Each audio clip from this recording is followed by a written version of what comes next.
Welcome to another talk about interesting, obscure or odd methods in science. This time a paper from 2000.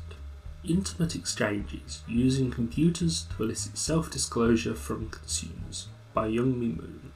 Context, it's 2000, marketing online is growing and people are becoming aware that information is damn useful in this market. You want more information from people who are interacting with, say, your online company, and plenty of research was being done on how to get it.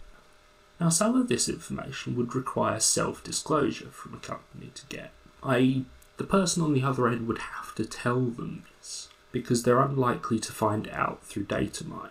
You have to get them to write it in somewhere, and the question is, how do you get people to give that information to a computer? In this rather odd paper, the author wonders how to get people to disclose information that makes them feel vulnerable to a computer. And the idea is fairly straightforward: reciprocity. Get the computer to share its dark secrets with you, and you may be more willing to share yours.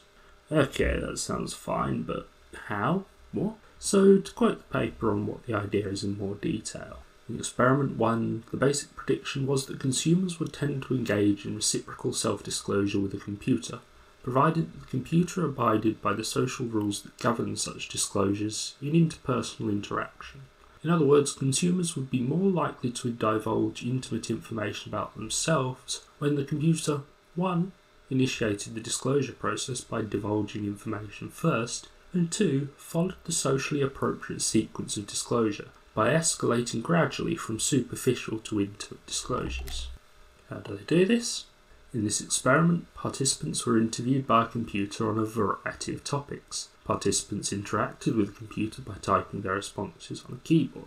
There were two independent variables. The first was the question wording.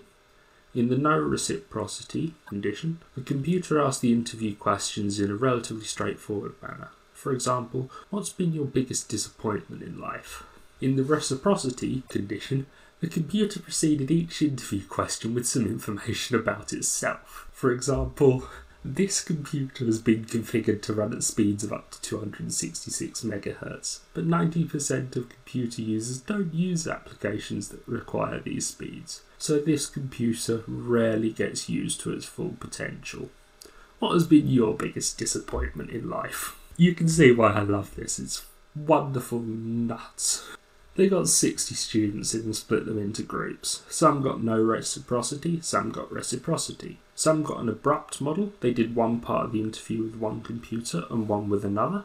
The idea being to ask if using a different machine changes how people divulge information. Perhaps they might be more likely to give information to the machine they had already formed a relationship with, but would treat the new machine as a new interaction which needed to build its own reciprocity. They then used two people who were blinded from what the experiment was and the conditions of the experiment to rate the depth of responses, as well as counting the number of intimate disclosures people made, and the word count as a measure of the breadth of the responses. On one shoulder of mine is an angel. She's wonderful. She's telling me this was a study of 60 people, so there's only 10 people in each group. And even with randomisation, we know they're going to be getting the people who usually are used to test scientific studies in, and that's hardly ever a random group on society.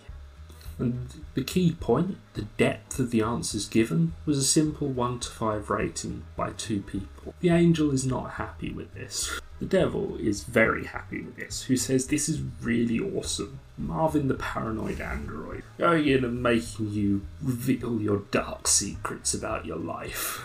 When I was making this, my video editor complained. It said that I never gave it anything interesting to do.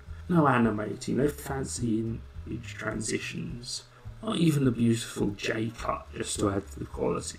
Just get video, stick pictures in. It's sad. You never got to try out the more intensive CPU work that you knew it could make this video better. In return, I told it all about my sex life, fetish, everything that it wanted to know. Not telling you though, you ain't owe me nothing. Goodbye.